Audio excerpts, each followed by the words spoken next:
अस्सलामुअलैकुम, सुबह बखैर, good morning Pakistan, wake up Pakistan. हम उम्मीद करते हैं आप लोग ठीक होंगे, खैरियत से होंगे और अपने घरों में दफातर में महफूज होंगे। और दुआ है अल्लाह ताला आपको खुश रखे, आपकी परेशानियां दूर करे और जो भी मुसीबतें हैं वो जल्द अज जल्द जो है आपकी ज़िंदगी से आपकी जान छोड़ें और आप हंसते खेलते अपनी ज़िंदगी का सफ़र आगे लेके जाएं। नाज़रीन, अच्छी खबरें हैं। कारोबार पे आज हम ज़रा सा डिस्कस ज़्यादा करेंगे बिकॉज स्टेट बैंक के हवाले से भी कुछ खबरें आई हैं। करेंसी नोट जो है वो एक अच्छा इकदाम है कि वो जो मौजूदा करेंसी नोट हैं उसको बंद करके और नए करेंसी नोट जारी करने की बात हुई है, जिस पे प्लास्टिक के जो नोट हैं उसको भी स्टेट बैंक उसको सोच रहा है। तो ये एक अच्छा इकदाम है जिससे करप्शन रुकेगी और चीज़ें काफ़ी बेहतर होंगी। फर्दर ये कि स्टॉक मार्केट का हमने मस्बत रुझान देखा। हम सब का प्यारा इंडेक्स, क्यूट सा 100 इंडेक्स मैं कहता हूँ कि वो 515 पॉइंट्स पर बंद हुआ। Trading as far as concern 77,000 something पर ट्रेड कर रही है। जो मार्केट में हमने एक स्टॉक एक्सचेंज का बुलिंग ट्रेंड देखा हुआ है और मार्केट 78 को भी टच की थी, लेकिन अगेन 77 78 के आसपास जो है 100 इंडेक्स जो है अपने आप को ट्रेड करते हुए आगे चल रहा है। उसकी बड़ी रीज़न हमने बताया था, मॉनेटरी पॉलिसी है और थोड़ी बहुत स्टेबिलिटी हमने इकोनॉमी में अपने देखी है। दूसरी बात ये नाज़रीन, सोना बहुत महंगा हो रहा है। आपको याद है हमने प्रोग्राम में ब्रेक किया था, बताया था आपको कि इसने और ज़्यादा आगे बढ़ना है। उसकी बड़ी वजह यह है कि इस वक्त डिमांड सोने की बहुत ज़्यादा और सप्लाई जो है कम हुई हुई है और सप्लाई कम होने की वजूहत भी हमने आपके सामने प्रोग्राम में रखी थी। मैं डिटेल्स में नहीं जाऊंगा, लेकिन एक प्रोग्राम हम जो ये गोल्ड कमोडिटी है उस पर लाजमी करेंगे। आपको अपडेट बता दूं, इस वक्त सोना जो है तारीख की बुलंद तरीन सतह पर आ गया है। फी सोने का अगर हम दाम उसकी बात करें तो 2,61,000 रुपये पर ट्रेड कर रहा है। यानी कि 2,61,000 रुपये पे आपका जो सोना है फी तोला वो ट्रेड कर रहा है। और ग्राम्स के हवाले से भी हमने उसमें इजाफा देखा है। आपको ये भी बता दें कि वाज़ेह रहे गुज़िश्ता रोज़ मुल्क में सोने की फ़ी तोला कीमत में 700 रुपये का इजाफा हुआ था। पहले 60,000 पे था, 2,60,000 पे था, अब 61 पर आ गया है। और ये एक्सपेक्ट किया जा रहा है कि एक बहुत हार्ड बुलिंग ट्रेंड हम देखें और बहुत तेज़ी से ये मार्केट में आगे बढ़ेगा। डॉलर की बात कर लेते हैं नाज़रीन। डॉलर की हेरा फेरी आपको पता है कि इस वक्त जारी है और काफ़ी इसमें हम गवर्नमेंट ने बड़ा अच्छा काम किया। जो ये गोल्ड डॉलर जो है स्टॉक कर रहे थे और गैर ज़रूरी तौर पर रख कर उसकी ट्रेडिंग कर रहे थे, तो गवर्नमेंट ऑफ पाकिस्तान ने और हमारे ख़ास तौर पे इदारे, ख़ास तौर पे मैं हमेशा बात करता हूँ हमारी जो फ़ौज है, उन्होंने काफ़ी इस पर एफर्ट्स डालकर कमेटीज़ बनाकर पकड़ धकड़ कर कर हमारे जो यूएस डॉलर है अगेंस्ट रुपया इसको कंट्रोल किया। तो डॉलर आपके रुपया आपके सामने इस वक्त 278 और अगर ओपन मार्केट की बात करें तो 280 इसी पे ट्रेड हो रहा है, जो कि हमें स्टेबिलिटी की तरफ नज़र आ रहा है। मजीद बात करेंगे नाज़रीन के बैंकिंग सेक्टर कितना मुतहम्मिल है और कितनी पोटेंशल से जो है वो आगे बढ़ रहा है। और जब हमने देखा कि जी ऑनलाइन बैंकिंग होगी, डिजिटल बैंकिंग आएगी, तो बैंकिंग सेक्टर को के नंबर्स हम कम होते हुए देख रहे हैं। वो शायद पोटेंशियल कम हो जाएगा, लेकिन नहीं, हमने देखा कि बैंकिंग ने अपने आप को ट्रांसफॉर्म किया और बहुत खूबसूरत ट्रांसफॉर्म किया। डिजिटल बैंकिंग के काम स्टार्ट कर दिए, विंडोज़ 1 विंडो ऑपरेशंस पर आ गए। आप और हम बआसानी घर पे ऑनलाइन ट्रांजैक्शन कर रहे होते हैं। इससे अच्छी अचीवमेंट क्या है हमारे मुल्क में बैंकिंग सेक्टर के लिए। इंडस्ट्री का एक ऐसा नाम जिन्होंने बैंकिंग सेक्टर में बड़ा काम किया है और वो बेहतर तरीके से समझते हैं कि पाकिस्तान की इकॉनमी में बैंकिंग कितनी रीढ़ की हड्डी है और क्या उसकी हैसियत है। तो इन तमाम तरह मामलात पर बात करने के लिए हम प्रोग्राम में वेलकम करेंगे फैज़ान सलीम साहब को। हेड ऑफ फिक्स्ड इनकम हैं, अलमीज़ान इन्वेस्टमेंट से इनका ताल्लुक है। सर अस्सलाम वालेकुम and welcome to the show. Good morning, कैसे हैं फैज़ान साहब, ठीक हैं आप? Thank you first of all for inviting me in your show. Sir सबसे पहले सेक्टर पे काम कर रहे हैं, इन्वेस्टमेंट बहुत चैलेंजिंग है लेकिन बड़ा इंपॉर्टेंट है। इन्वेस्टमेंट होगी तो रिजर्व्स आएंगे, रिजर्व्स आएंगे तो पाकिस्तान स्ट्रांग होगा। सर इस वक्त जो मौजूदा सूरत हाल है, क्या देख रहे हैं आप बैंकिंग के हवाले से? देखिए, बैंकिंग सेक्टर तो आपने देखा ग्रो कर रहा था और काफ़ी जो ग्रोथ थी वो भी काफ़ी स्पीडी ग्रोथ थी। रीज़न ये थे कि इंटरेस्ट रेट जब ऊपर आए तो हमने देखा कि जब भी इंटरेस्ट रेट ऊपर आते हैं और आपने देखा कि इन्फ्लेशन की वजह से इंटरेस्ट रेट ऊपर थे, तो वो सेविंग कल्चर थोड़ा मुल्क का बेहतर हो जाता है, क्योंकि जो रेट ऑफ रिटर्न है वो काफ़ी बेहतर हो जाता है compare to other investment vehicles. Like हमने देखा कि स्टॉक मार्केट जो है वो इतनी अच्छी ट्रेड नहीं करी थी पिछले जी 3-4 सालों से। ये थी कि सरमायादारी जो है वो नहीं हो रही थी, तो अभी जो भी टर्नओवर फैज़ान भाई इतना ज़्यादा नहीं है। बिल्कुल बिल्कुल ऐसा है। अब इंटरेस्ट रेट्स आपको पता है आहिस्ता आहिस्ता नीचे आ रहे हैं। स्टेट बैंक ने लास्ट टाइम भी 150 बेसिस पॉइंट कट करके जो पॉलिसी रेट था उसको 19.5 पे ले आया है। और अगर हम अभी करंट यील्ड्स की बात करें तो वो हमें दिख रहा है कि यहाँ से अगली जो सितंबर में मॉनेटरी पॉलिसी है उसके अंदर भी 150 बेसिस पॉइंट का कट आ सकता है। अच्छा। कल भी जो टेबल ऑक्शन हुआ था उसके अंदर यील्ड्स जो थी वो 17% जो साल वाला है उसको टच कर गई हैं, ठीक है। और जो सेकेंडरी मार्केट है उसके अंदर यील्ड 17% से भी नीचे काम हो रहा था, यानी कि 17 19.5 में अभी 2.5% का डिफरेंस है। तो हमें लग रहा है कि आगे जाते हुए और हम मॉनेटरी पॉलिसी को, में जी ये हम तो बड़ी ईजिंग अच्छी देखेंगे खबर है सर। जी। और ये चीज़ जो है वो आपके बिजनेस को भी बहुत पॉजिटिवली बिल्कुल इम्पैक्ट बिल्कुल। करेगा। अच्छा, आपने देखा कि मैंने जिससे बताया आपको इंटरेस्ट रेट नीचे आ रहे हैं उसका फ़ायदा है। उसकी एक वजह ये भी है कि जो इन्फ्लेशन है वो कंपेयर टू लास्ट ईयर जो है वो नीचे आ रही है। ठीक हमने है। इससे पहले जो 2 साल देखे उसमें 30% और 24% का इंक्रीज़ देखा। तो जो बेस था हमारा, जो क्योंकि ये बेस के ऊपर होता है ना, यानी कि अगर इंडेक्स था 2002 में 100 रुपये का, तो अगर 29% बढ़ गया तो अब वो 129 पे आ गया। वहाँ से 24% बढ़ गया तो यानी 158 पे आ गया। तो अब वो जो बेस है वो इतना बड़ा हो गया कि वहाँ से इन्फ्लेशन उस रफ्तार से नहीं बढ़ी जैसे पहले बढ़ रही थी। जैसे जिस वक्त डॉलर ने 300 क्रॉस किया था सर, एग्जैक्टली वो हंगामी इम्पोर्टेंट सिचुएशन थी इन्फ्लेशन इस थी। वक्त। बिल्कुल जो 1.5 साल पहले हमारी बिल्कुल ऐसा ही है, ठीक है हमने इम्प्रूव वो किया है। हमने इम्प्रूव किया हमने है। इम्प्रूव हमने किया है। डॉलर आप देख लें जो जो अभी आप बता रहे थे कि जिस तरह आर्मी ने जो स्ट्रिक्ट मेजर्स लिए और जितनी भी होर्डिंग थी और जो स्मगलिंग थी उसको रोका, उसकी वजह से स्टेट बैंक के रिजर्व भी इम्प्रूव हुए हैं, बिल्कुल क्योंकि वो ऐसा ही पैसा है। जो पहले हुंडी के थ्रू सिस्टम चल रहा था अब वो प्रॉपर फॉरेन एक्सचेंज कंपनीज के थ्रू स्टेट बैंक को मिला और जो रिजर्व्स थे वो 4 बिलियन से 9 बिलियन पे आ गए बिल्कुल आपके। ऐसा ही है। तो वो इम्प्रूवमेंट हमें दिख रही है। इन्फ्लेशन भी हम जो एक्सपेक्ट कर रहे हैं इस साल, जो स्टेट बैंक का भी टारगेट है वो 11.5 से 13.5 के दरमियान है। तो आप देखें एक बहुत बड़ा इंप्रूवमेंट है कि हम कह रहे हैं कि 24% से अब हम एवरेज लेने तो 12% पे जा रहे हैं, यानी आधी हो जाएगी। तो उसी हिसाब से अगर हम देखेंगे, अगर IMF प्रोग्राम में हम आ जाते हैं तो IMF का एक रूल है कि वो रियल इंटरेस्ट रेट्स को पॉजिटिव रखता है। अच्छा, रियल इंटरेस्ट रेट्स का मतलब है कि इन्फ्लेशन से ऊपर जो है ना, तो वो जो डिफरेंस है वो 2% का यूजली रखता है। तो अगर हम एक्सपेक्ट कर रहे हैं कि इंटरेस्ट रेट्स 12%, इन्फ्लेशन 12% पे होगी, तो हम एक्सपेक्ट कर सकते हैं कि अगले साल जून तक इंटरेस्ट रेट जो है वो 14-15% के रेंज में आ अल्लाह सकते हैं। करे, तो बड़ी अच्छी खबर सर आपने दी है। और मैं हमेशा कहता हूँ मायूसी कुफ्र है, चीज़ें बेहतर होंगी। फैज़ान साहब, गुज़िश्ता रात हमने ख़बर देखी और मुझे उस ख़बर से बड़ा अच्छा एक पॉजिटिव एक वाइब महसूस हुई और मैंने भी ख़ुद एक तज्ज़िया किया कि अच्छा काम होने जा रहा है। ख़बर ये, मैंने अपने इंट्रो में भी बताया कि स्टेट बैंक का प्लास्टिक के करेंसी नोट जारी करने पे गौर। दूसरी अहम खबर इससे जो जुड़ी है कि 5,000 का जो नोट है इसको बंद करने की बात हो रही है। तो मुझे सबसे पहले बताएं कि ये and really appreciate senator Mohsin Aziz, उन्होंने इनिशिएटिव लिया है और इस तरह की चीज़ें जो है एक होप देती हैं इकोनॉमी को स्टेबिलिटी की तरफ ले जाने के लिए। आपको क्या लगता है कि ये कितना बेहतर है? बहुत अच्छा फैसला है। वैसे तो ये बहुत कॉस्ट बेयरिंग किस्म का एक प्रोसेस होगा, क्योंकि जब आप प्लास्टिक करेंसी निकालेंगे, बेसिकली पॉलीमर बेस्ड करेंसी होगी, तो उसका फ़ायदा ये होगा कि करेंसी की लाइफ बढ़ जाएगी। तो जहाँ आप इनिशियल एक कॉस्ट लगा रहे होंगे जो इसके अगेंस्ट बात आएगी, तो आप इसके फेवर में भी कह सकते हैं कि जो नोट आप साल में 10 दफ़ा बदलते हैं वो अब शायद 10 साल में एक दफ़ा बदलने जाएगा, तो वहाँ आपको कॉस्ट बेनिफिट ईद बकरीद पे भी मुझे लगता है कि नए नोट जारी नहीं होंगे, वही चल जाएंगे। अभी आपने देखा वो इतने बेहतर होंगे। यूरो जो करेंसी है जी उसका जी, भी नोट आपने देखा वो प्लास्टिक प्लास्टिक मटेरियल का है। तो इनकी जो लाइफ होती है बढ़ जाती है। मगर एक जो सबको बहुत ख़तरा है, क्योंकि जो 5,000 वाला नोट की आपने बात की, डीमोनेटाइजेशन ना हो जाए, ठीक है। तो स्टेट बैंक यहाँ पे मेरे ख्याल से बहुत स्मार्टली प्ले करेगा और उसको करना भी चाहिए। और उसको ये करना चाहिए कि जो 5,000 वाला नोट जिसकी वैल्यू जो कि करेंसी, अच्छा मैं आपको थोड़ा सा और एक्सप्लेन कर देता हूँ। जी। पाकिस्तान में जो करेंसी इन सर्कुलेशन है वो कोई 9.3 ट्रिलियन की है, यानी कि जो रुपया छप चुका है अब तक वो कोई 35 ट्रिलियन का है। 35 ट्रिलियन का। 35 ट्रिलियन ठीक रुपए है। का है, ठीक है। उसमें से 9.3 ट्रिलियन वो पैसे हैं जो कि सिस्टम का हिस्सा नहीं है, सिस्टम का हिस्सा जो नहीं है। कि डिफरेंट इलीगल एक्टिविटीज़ में, ब्लैक ठीक है, वो इकॉनमी बैंकिंग में। चैनल्स यूज नहीं कर रहे, वो कहीं वो नोट गायब हुए हैं नाज़रीन, वो जी नजर जी नहीं आ रहे जी, हैं लेकिन जो वो इनविजिबल हुए हैं जो जी। कि वो करेंसी है जो कि आप समझ रहे हैं होर्डिंग में जी जी जी। जिन एक्टिविटीज़ में काम हो रहा होता है वो उन करेंसी, क्योंकि उसकी कोई डॉक्यूमेंटेशन नहीं होती।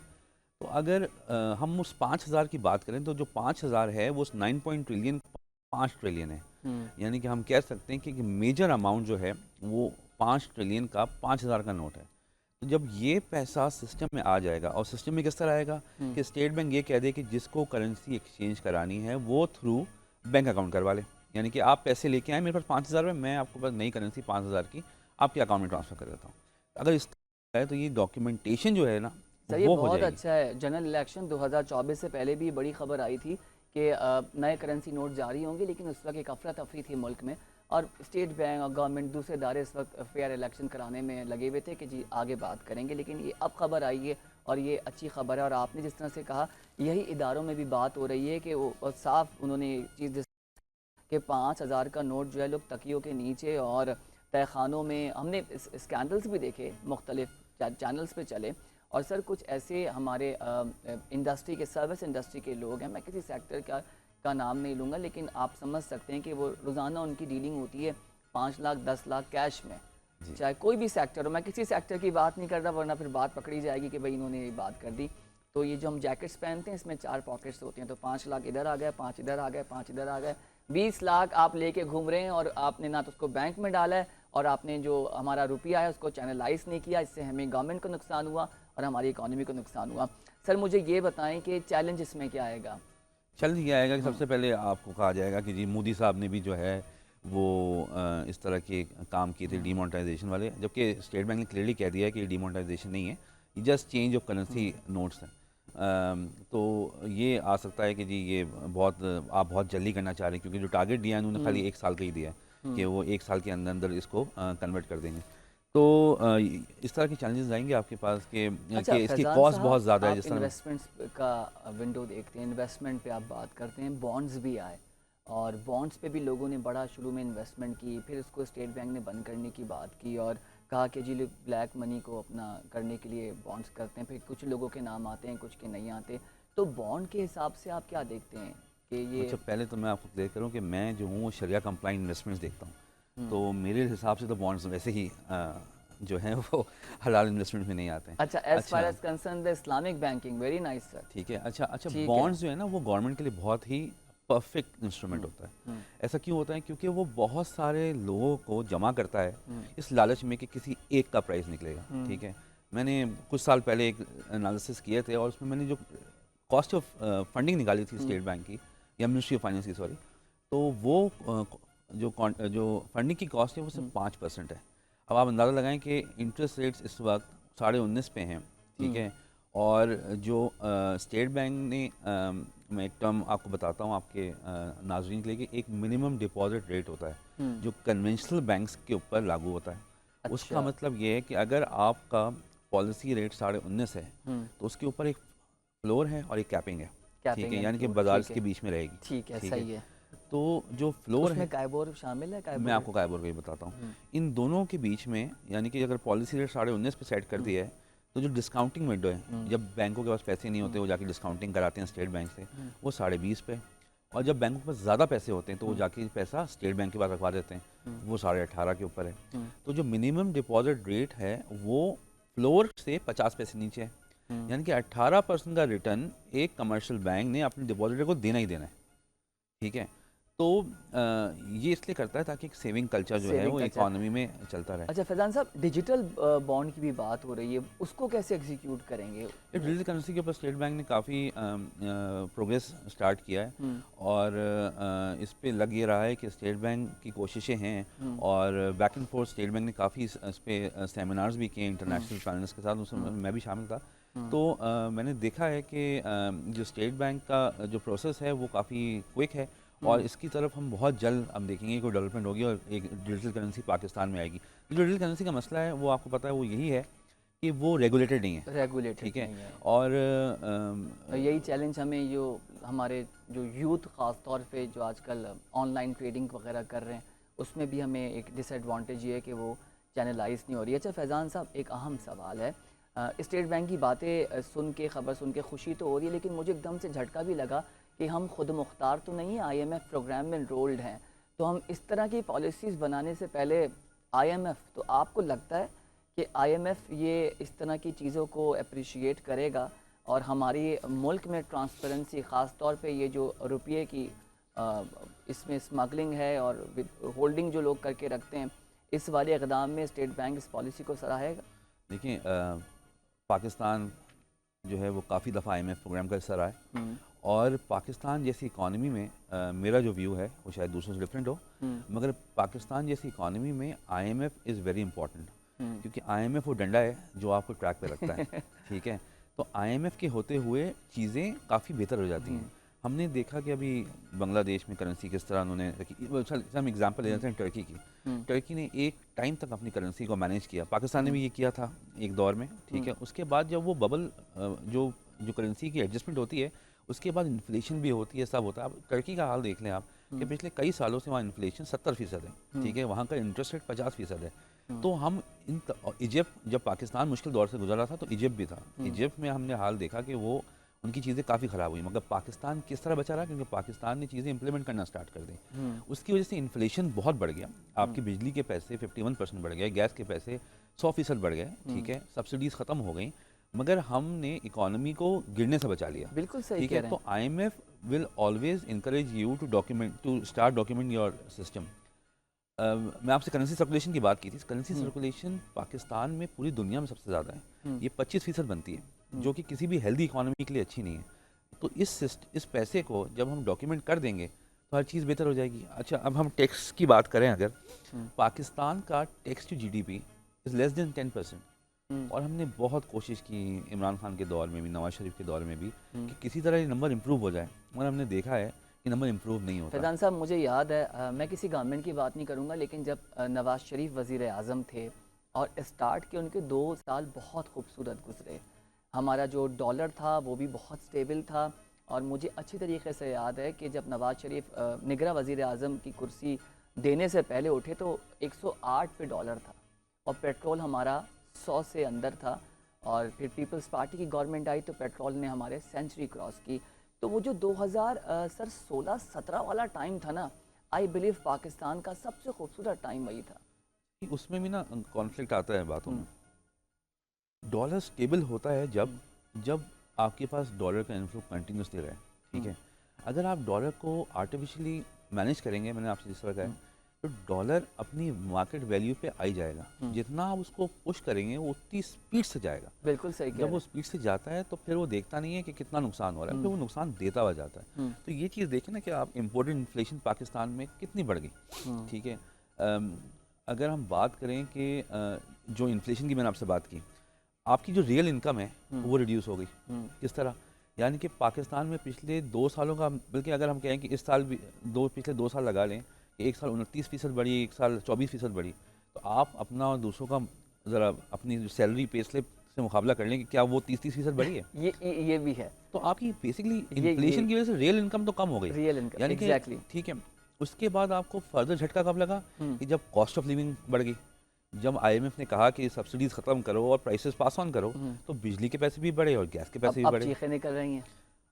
मुश्किल हो गया है एक आम आदमी के लिए ज़िंदगी गुजारना। बिल्कुल सही कह रहे हैं, एक आम आदमी के लिए ज़िंदगी गुजारना नाज़रीन बहुत मुश्किल हो गया है। और फैज़ान सलीम साहब, आपके वक्त का बेहद शुक्रिया। आपने इतनी खूबसूरती से पाकिस्तान की इकॉनमी को और इतनी अच्छी तरीके से ये बात कही कि जो आगे हालात हम अच्छे देख रहे हैं उसमें फैक्ट्स रखे, जो मॉनेटरी पॉलिसी अगली आएगी वो और हमें बेहतर नज़र आएगी, तो फिर उसका इम्पैक्ट बड़ा अच्छा नाज़रीन हम देख रहे हैं। और जब क्लोजिंग ईयर होगा इस साल का जून में, राइट, तो 24-25 में हम जो नंबर्स हैं इकोनॉमी के वो बहुत बेहतर देखेंगे।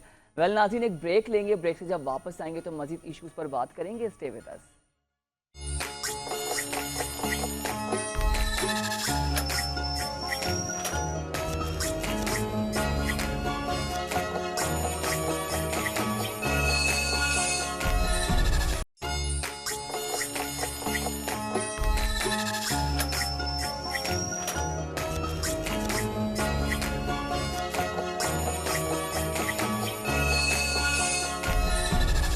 वेलकम बैक जनाब, गुड मॉर्निंग एवरीवन। हम उम्मीद करते हैं आप लोग उड़ गए होंगे, नाश्ता भी हो गया होगा, और आज बात करेंगे, और वो जो टॉपिक है ये मेरे दिल के बड़ा करीब है, क्योंकि जब भी वुमेन एम्पावरमेंट की बात आती है तो मुझे बड़ी खुशी होती है कि हमारे पाकिस्तान में ख़वातीन हर शोबे में बहुत खूबसूरत काम कर रही हैं।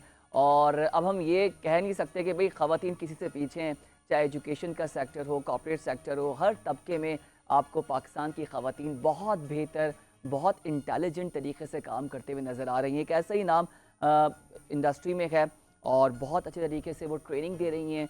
Pakistan society for training and development से उनका ताल्लुक है। हेड ऑफ मार्केटिंग हैं फ़रा फजली ने हमें ज्वाइन किया है। फ़रा अस्सलाम वालेकुम एंड वेरी गुड मॉर्निंग, कैसी हैं आप? ठीक है। वालेकुम अस्सलाम, I am fine, thank you so much, thank you for calling me. मुझे बताएं फ़रा, भी मैंने देखा कि आप मुस्तकिल कुछ ना कुछ करवा रही होती हैं, ख़ास तौर पे जो विमेन राइट्स हैं, विमेन को एम्पावर करने के, विमेन लीडरशिप के हवाले से एक हालिया भी आपने प्रोग्राम करवाया। सबसे पहले मुझे ये बताएं कि इतना खूबसूरत इनिशिएटिव आपका इदारा ले रहा है, पाकिस्तान को सर्व कर रहा है, सोसाइटी को बना रहे हैं, यूथ को एम्पावर कर रहे हैं, कैसे ये आइडियाज़ आए, कैसे इनिशिएटिव्स लिए इन चीज़ों के? जी बिल्कुल, पीएसटीडी जैसे आपको पता है ट्रेनिंग में हम पाइनियर हैं इंडस्ट्री में, और हम तकरीबन 58 ईयर्स से इंडस्ट्री में हैं। सो डिफरेंट हम इनिशिएटिव्स पे वैसे ही हम काम करते रहते हैं। कॉन्फ्रेंसेस में हमारा एक कॉन्फ्रेंस विपकॉन के नाम से जो है वो उसका पूरा है ही डाइवर्सिटी एंड इंक्लूजन पे उसका पूरा सराउंड करता है कॉन्सेप्ट। फिर हमने ये लास्ट अपने विपकॉन में इनिशिएटिव लिया कि एक जो स्मॉल बिजनेस ओनर्स हैं, जो एंटरप्रेन्योर्स हैं, जो होम बेस्ड बिजनेस चला रही हैं, उनको किस तरह से हम एजुकेट करें, ट्रेन करें और उनको एम्पावर करें कि वो एक्चुअली इस लेवल पे compete कर सकें जिस लेवल पे एक कॉर्पोरेट वुमेन है, या एटलीस्ट इनिशियल लेवल पे उनके साथ चल सके, समझ सकें what is happening in the world, क्योंकि वो एक साइलोज में चल रही हैं। सो उनके लिए हमें एक पूरा सेगमेंट ऑर्गेनाइज किया और वहाँ पे हमने डिफरेंट स्पीकर्स से उनको इंटरेक्शन करवाई। इसी सिलसिले को आगे बढ़ाते हुए हमने सोचा, क्योंकि हमने इनके बहुत सारे प्लेटफॉर्म्स को ऑब्जर्व किया, क्योंकि तकरीबन आपके फेसबुक जिसमें मेटा कहलाता है, इंस्टाग्राम, फेसबुक, लिंक्डइन, इन सब पे इनकी प्रेजेंस तो है, बट शायद ये इस बात से अवेयर नहीं है कि इसको और बेहतर तरीके से कैसे यूटिलाइज किया जा सकता है। So since we have a very strong standing in the corporate world, हमने ये सोचा कि हम अपना एक CSR प्रोग्राम करें जिसमें हम सिर्फ विमेन रिलेटेड एंटरप्रेन्योर्स, वो जो अभी बिजनेस कर रही हैं और वो जो आगे करना चाहती हैं, हम उनको बुलाएं, और ये फ्री ऑफ कॉस्ट हमने इवेंट किया। कोई चार्जेस नहीं लिए? कोई चार्जेस नहीं लिए। हमारा मेन पर्पस है इनको एजुकेट करना, इनको एम्पावर करना। क्या बात है, बिल्कुल। अच्छा मुझे ये बताएं फ़रा, कौन कौन से प्लेटफॉर्म्स हैं या सेक्टर्स हैं जिसमें ख़वातीन घर बैठ के काम कर रही हैं? देखिए इसमें बहुत डाइवर्स हैं एक्चुअली। हमारे पास तो इनफैक्ट अगर मैं आपको बताऊं तो एक कैंडल मेकर से लेके एक pottery making, jewellery making, garments की, डिफरेंट क्रोशिया एंड इस टाइप की डिफरेंट इंडस्ट्री से रिलेटेड वुमेन है। बहुत ही अमेजिंग चीज़ें हैं। एक हमारे पास खातून है, वो डॉल्स बनाती थी हाथ से, राइट। सो आई मीन इतनी मेहनत का काम है, पेंटर्स हैं, लेकिन इनको अपना बिजनेस किस तरह से ऑप्टिमाइज करना है ऑनलाइन, क्योंकि ऑब्वियसली देखिए बजट्स लिमिटेड है और आजकल digital marketing is everything. So AI and digital marketing बड़े बज़वर्ड्स हैं, but how to really monetize these platforms, ये हमने उनको एक छोटी सी हमारी कोशिश थी, एक बेसिक लेवल की ट्रेनिंग थी, उसमें हमने कोशिश की कि हम इनको सिखाएं। लेकिन we are planning to go even beyond this, एक इसका सीक्वल भी प्लान करें, वो भी इंशाल्लाह हमारा CSR ही होगा, और उसमें हम इनको एक स्पेसिफिक प्लेटफॉर्म रिलेटेड, यानी अगर लिंक्डइन पे है तो वहाँ पे अपनी कैसे ऑप्टिमाइज कर सकते हैं, अगर मेटा पे हैं तो वहाँ एग्जैक्टली आप कौन से एड्स लगा सकते हैं, किस तरह से स्ट्रैटेजाइज कर सकते हैं। So we want to give them the entire picture. अच्छा, दो बातें, एक तो ये कि एक मिथ कह लें, मैं तो मिथ ही कहूँगा कि ख़वातीन की जब ऑनलाइन बिजनेस की बात आती है, लोग कहते हैं तो फूड का काम है और पार्लर का, और ये जो सैलून सर्विसेज वगैरह है। मुझे ये बताएं, कोविड हमने देखा, कोविड पे ही एक रुझान आया, वो बहुत तेज़ी से लोग ऑनलाइन पे आना शुरू हो गए। इस वक्त हमारी औरतों को चैलेंजेस क्या है, मेनली चैलेंजेस क्या है? आप लोग तो उनको एम्पावर करें, एजुकेट कर रहे हैं, ग्राउंड रियलिटीज़ क्या हैं? क्या इसमें कोई बुरा ना माने, मर्दों की सपोर्ट नहीं है, घरों से मसाइल हैं, या समझ लें कि मेंटल हेल्थ वेलबींग पे उनके प्रॉपर काम नहीं हुआ हुआ? बिकॉज बहुत अच्छे आइडियाज़ लोग रखते हैं, ख़ास तौर पे ख़वातीन से जब डिस्कशन होता है, ये भी करना है, ये भी करना है, ये भी करना है, ground reality challenges in Pakistan ये क्या है? बड़ा इस पे क्या डिस्कस करें? देखिए पाकिस्तान के अगर हम कल्चर की बात करें, हम हैं तो एक पेट्रियार्टिकल सोसाइटी, राइट। सो उसमें women are the dominant, women are not really the breadwinners and men will be always on the dominant position.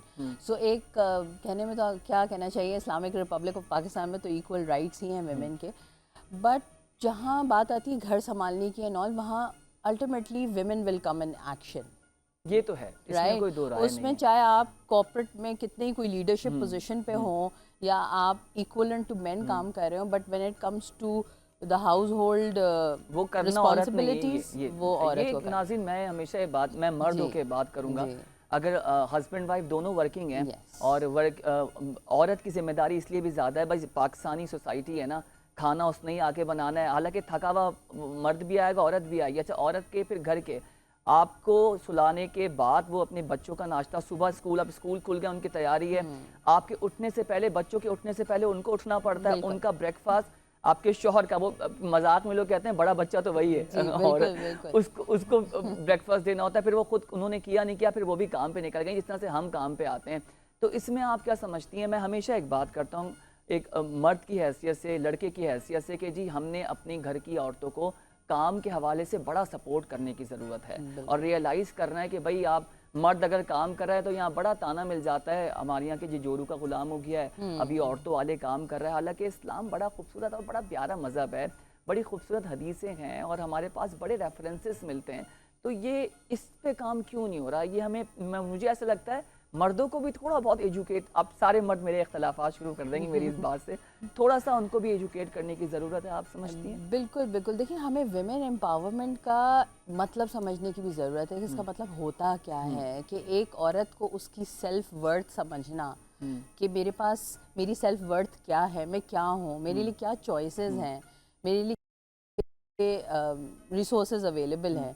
तो हम इन सब ये वर्थ, ये चॉइसेस, सोशल चेंज लाने में जो डायरेक्शन है उसमें उनका राइट होना चाहिए। क्या बात है। सो बेसिकली ये सब चीज़ें आपको एक औरत को कहाँ से मिलेंगी, एक फीमेल को कहाँ से मिलेंगी? Training, education, to come out there and see what is happening in the world. क्योंकि घर की चार दीवारी में रह के आप यस सीख तो सकते हैं, लेकिन जब तक आप लोगों से मिलेंगे नहीं, आपका इंटरेक्शन नहीं होगा, may be online interaction, I mean आजकल online interaction is the interaction. भाई लोग कहते हैं फेसबुक से ज्यादा लिंक्डइन की दोस्तियां काम की हैं, और LinkedIn is a very good platform. Yes yes, बहुत It अच्छा is, प्लेटफॉर्म it है। is, it और जो is. लोग एक्टिव नहीं है वो एक्टिव हो जाएं, क्योंकि एक सर्वे के मुताबिक लोग फेसबुक, इंस्टा पे तो हैं लेकिन लिंक्डइन प्रोफाइलिंग पर काम नहीं करते। फरा, मुझे एक चीज़ ये बताएं, औरत की कामयाबी की अगर बात करें, मैंने बहुत से जैसे आपका मैं इंटरव्यू कर रहा हूँ, बहुत सक्सेसफुल विमेंस के इंटरव्यूज़ करते हैं, कहीं ना कहीं वो दो बातें लाजमी करती हैं कि मेरे बाप ने मुझे बड़ा एम्पावर किया, कहीं ना कहीं मजलूम शौहरों का नाम भी आ जाता है कि हस्बैंड ने सपोर्ट किया,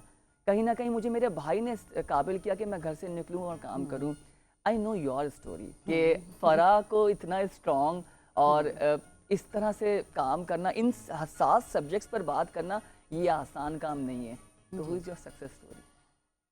My father was always behind my back, and right? yes, by qualification I am a computer hardware engineer, and plus I did my actually shift from the engineering side to the brand and marketing side. जब मैंने admission लिया NED में, तो I still remember that day. आप NED की graduate? Yes, I am a computer systems engineer from NED. So मुझे याद है कि जब हम वहाँ पे, because computers used to be the top department there, and I was among the top 10 of Karachi, so I got admitted in NED. So I remember हमारी class में बहुत ही कम रेशियो होता था फीमेल्स का, so उसमें एक वो बात जो सुनने को मिलती थी, I still remember, and that was my motivator, I would say, कि आप अपनी डिग्री करके ज़ाया ही करेंगी, ये लड़कियाँ आ जाती हैं और ये डिग्री करेंगी और फिर ये बाद में कुछ नहीं करेंगी, ज़ाया करेंगी। That was kind of a motivator for me, even in my bachelor's in engineering and when I was doing my MBA. People were like, you have a family, you have 2 kids. हो ही नहीं सकता कि तुम अपना MBA complete कर लो। नहीं, I did it and I got the gold medal in my MBA as well. And these things are my motivator. My environment is my motivator. And जहाँ तक पढ़ने की बात होगी, yes, my parents were very adamant, they were very determined कि हमारे बच्चे पढ़ें। क्या बात है। पढ़ने के अलावा there is no other way. मैं कहता हूँ ना, माँ बाप के से आप कंपेयर कुछ कर ही नहीं सकते। बिल्कुल नहीं। जो औलाद के लिए माँ बाप कर रहे होते हैं और फिर एक फेस ऐसा आता है कि हम अपने माँ बाप के लिए क्या कर रहे हैं, जब वो एंड ऑफ एरा और लाइफ उनका चल रहा होता है, तो उसमें आप मसरूफ़ होते हैं। कम्युनिकेशन अब ख़त्म हो गया है। हम देखते हैं कि जहाँ सोशल मीडिया इंटरेक्शंस बढ़ चुके हैं, डिजिटल मीडिया इंटरेक्शंस बढ़ चुके हैं, कम्युनिकेशन, पहले लोग बात करते थे, अब बातें कम कर दी हैं। बातें कम करते हैं। आई थिंक मुझे लगता है कि वो एक दिन होता है ना जिसमें आप बस इंटरनेट खुद से बंद कर दें, तो फिर लोगों को समझ में नहीं आता कि क्या करें। VPN वाले मामला चल रहे हैं, IT मिनिस्टर परेशान है, उस पर भी हम शोर कर रहे हैं, सब सही करो, इंटरनेट की स्पीड को घर बूस्ट का करो। इंटरनेट बंद कर दे थोड़ी घर देर के लिए का। तो शायद कम्युनिकेशन बेहतर वो हो जाए एक आपके सोशल बच्चों में। मीडिया पे आया था एक मीम टाइप का कि जी 9-10 मुहर्रम को इंटरनेट सर्विसेज बंद है, तो फिर बेटे ने माँ से पूछा अम्मी कैसी हैं आप, सब लोग घर वाले एक दूसरे से मिले, तो लोग कह रहे हैं वो 2 दिन के लिए बड़ा अच्छा रहा। हाँ, साथ बैठ के खाना साथ खाया बैठ के है ना। खाना खाया। देखिए ये डायलेमा है आजकल का, क्योंकि आप फुल टाइम आपका काम ज़्यादातर फ़ोन पे है, आपके कितने 70% टास्क आपके मोबाइल पे हो जाते हैं, right? You don't even have to open your laptop. Same goes with the education. I know lot of schools were going into digital books. बिल्कुल ऐसा ही सो है। जब वो बुक्स होंगी, इंटरनेट पे पढ़ना है या स्क्रीन पे पढ़ना है, तो वो स्क्रीन टाइम देखें बढ़ रहा है, इन बढ़ एनी रहा है। केस बढ़ रहा है, इट्स बिल्कुल बढ़ रहा है। Unavoidable.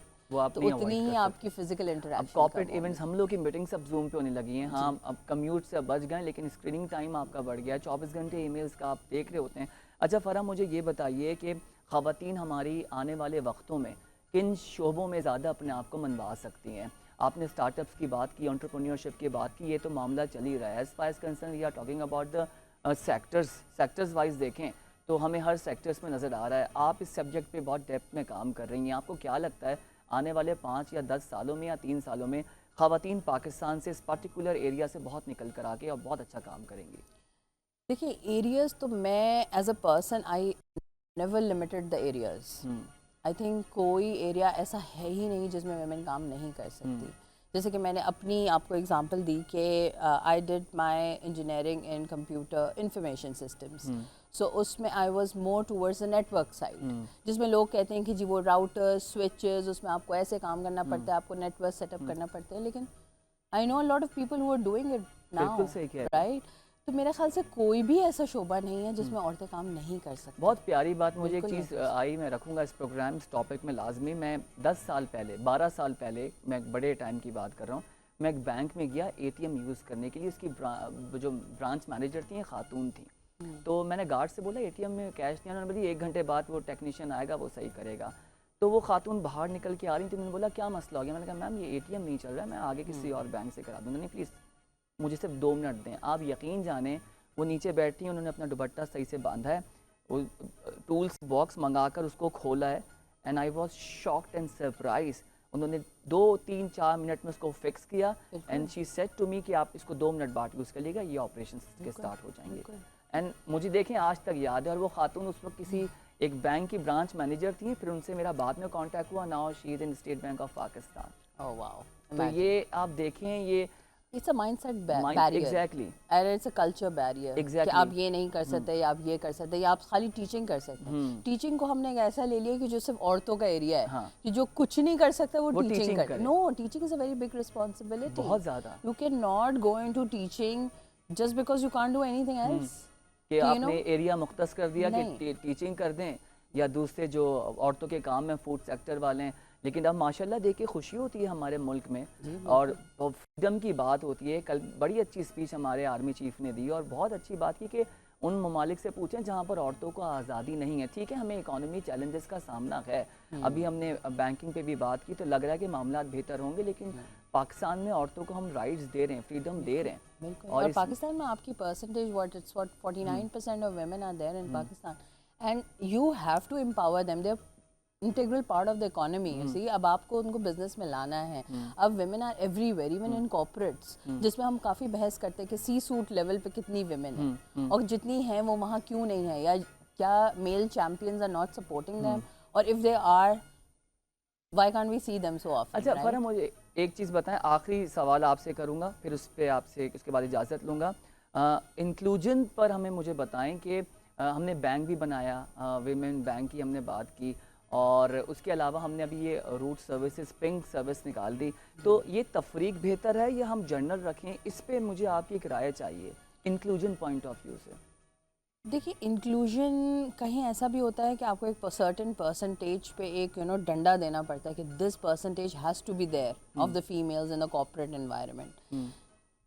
Sometimes it really becomes mandatory कि आप ये दें परसेंटेज ताकि उतनी लेवल पे वुमेन हायर हो, वरना जनरली वुमेन को फिर मौका नहीं मिलता, या जो उनके जो प्रॉब्लम्स हैं, डोमेस्टिक इश्यूज हैं, उसको लेके उनको वो चीज़ वो प्रमोशंस नहीं मिलती। ठीक। सो मेरा ख्याल है कि एक सर्टेन परसेंटेज होना भी इज़ गुड, बट बहुत ज़्यादा इस पे फोर्स नहीं करना फोर्स नहीं चाहिए। करना। अच्छा फ़रा, यहाँ मैं आपको रोकूंगा, फिर हम मज़ीद आपसे बात करते हैं। नाज़रीन, आपको एक अपडेट करें, गुज़िश्ता रात जो ख़बर आई है कि लाड़काना से ईरान जाने वाले ज़ायरीन की बस को ईरान के शहर में मुबैना तौर पर ब्रेक फेल होने की वजह से हादसा पेश आया है, जिसमें पूरे पाकिस्तान को जो है अफसोस है।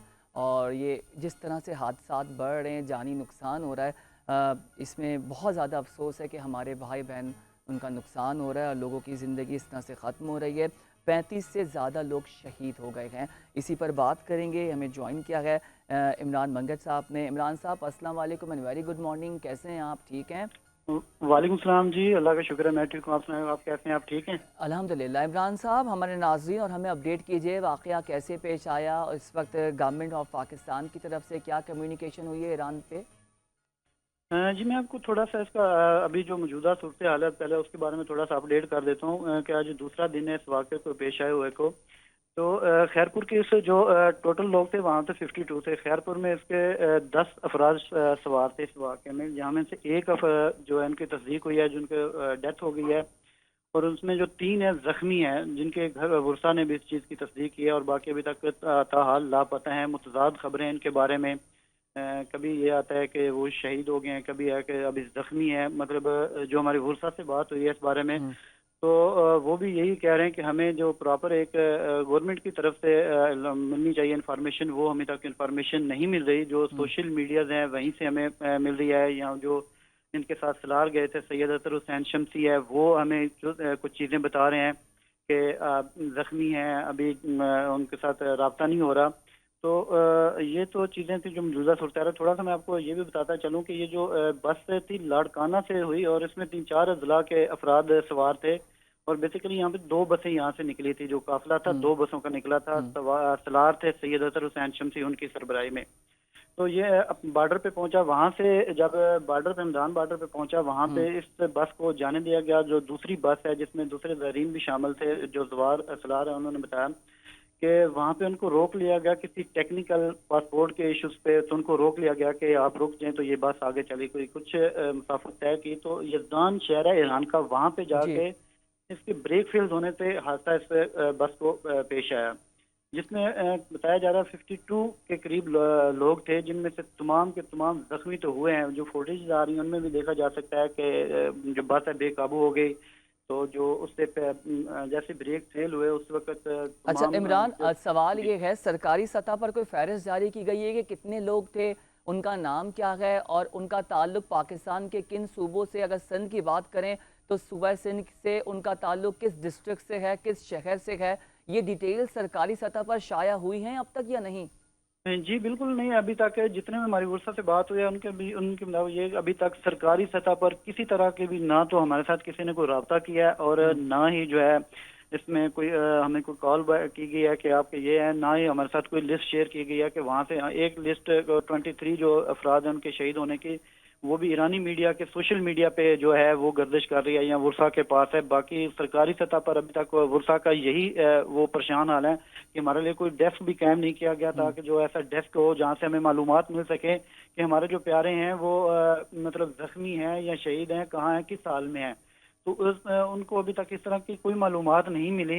इसमें से 10 तो अब जिला खैरपुर के हैं, कश्मीर के हैं, लाड़काना के हैं, और कंदकोट के अफराद इसमें शामिल हैं। सिंध भर के ये सिंध से गए थे ये 4 जिला, यहाँ से जो एक बस में ये लोग सवार थे, जो 52 अफराद बताए जाते हैं।